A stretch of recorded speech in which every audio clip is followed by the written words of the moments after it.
Good morning students, प्यारे बच्चों। हिंदी की पूरक पाठ्य पुस्तक वितान के अंतर्गत आज आप लोग चैप्टर 3 अतीत में दबे पांव शीर्षक का अध्ययन करेंगे। बच्चों, फर्स्ट पैराग्राफ जैसा कि आप लोग पढ़ चुके हैं, आज आप लोग सेकंड पैराग्राफ के बारे में अध्ययन करेंगे।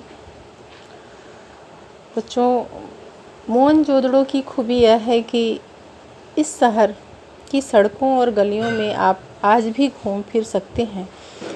यहाँ की सभ्यता और संस्कृति का सामान भले अजायब घरों की शोभा बढ़ा रहा हो।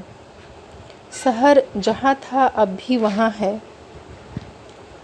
आप इसकी किसी भी दीवार पर पीठ टिकाकर आराम कर सकते हैं। वह एक खंडहर क्यों न हो, किसी घर की देहरी पर पाँव रखकर आप सहसा सहम सकते हैं। इस तरह लेखक यहाँ पर मोहनजोदड़ो शहर की विशेषताओं के बारे में वर्णन करते हैं और कहते हैं कि यहाँ पर यह एक ऐसी जगह है जहाँ पर यहाँ आप इनकी गलियों में घूम सकते हैं, इनकी खंडहरों को देख सकते हैं, महसूस कर सकते हैं। पगडंडी पर बैलगाड़ी की आवाज़ सुन सकते हैं, क्योंकि यह शहर वही है जहाँ पहले था। इसके मकान की टूटी सीढ़ियाँ आकाश की तरफ ले जाकर इतिहास के पार की झांकी दिखाकर और हमें अपने आप को दुनिया की छत पर महसूस कराती है।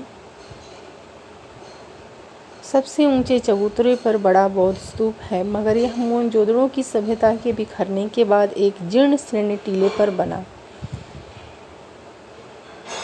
कोई 25 फुट ऊंचे चबूतरे पर 26 सदी पहले बनी ईंटों के दम पर स्तूप को आकार दिया गया। चबूतरे पर भिक्षुओं के कमरे भी हैं। 1922 में जब राखाल दास बनर्जी यहाँ पर आए थे, तब वे इसी स्तूप की खोजबीन करना चाहते थे। इसके इर्द गिर्द खुदाई करने के बाद उन्हें इल्हाम हुआ कि यहाँ ईसा पूर्व के निशान हैं। भारतीय पुरातत्व सर्वेक्षण के महानिदेशक जॉन मार्शल के निर्देश पर खुदाई का व्यापक अभियान शुरू हुआ। धीमे धीमे यह खोज विशेषज्ञों को सिंधु घाटी सभ्यता की देहरी पर ले आई। इस खोज ने भारत को मिस्र और मेसोपोटामिया, इराक की प्राचीन सभ्यताओं के समकक्ष ला खड़ा किया। दुनिया की प्राचीन सभ्यता होने के भारत के दावे को पुरातत्व का वैज्ञानिक आधार मिल गया। बच्चों, लेखक आगे बताते हैं कि यहाँ पर बौद्ध स्तूप, जो भारत का सबसे पुराना लैंडस्केप है, इस स्तूप को देखकर दर्शक रोमांचित हो उठते हैं। इतना प्राचीन स्तूप न जाने कितनी सभ्यताओं का साक्षी है,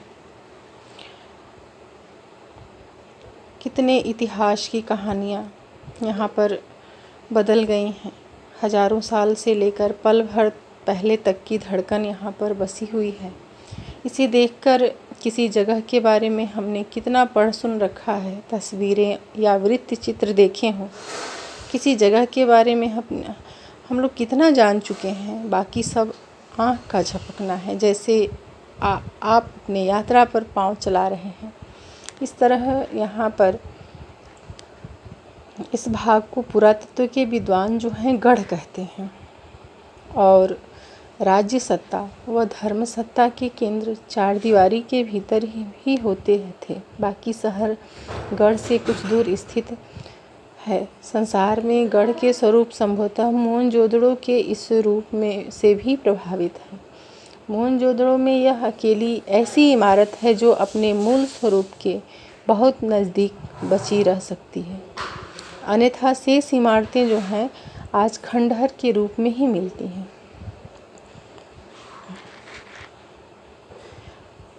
बच्चों, लेखक का मानना है कि यात्रा तो हम अपने पाँव की से करते हैं, बाकी तो कदम ताल है। जब ये सैलानी जो है यहाँ घूमने गए, तो जाड़े की ऋतु होने पर भी वहाँ पर धूप में तेज़ी थी। यहाँ राजस्थान की तरह रेत के टीले नहीं हैं, परंतु परिवेश और प्रकृति बहुत कुछ ऐसी है ऐसी ही है कि राजस्थानी धूप पारदर्शी है, परंतु यहाँ की धूप इतनी चौंधियाती है कि कैमरा सही न हो तो ऐसा लगता है कि वहाँ पर रंग ही उड़ गए हों।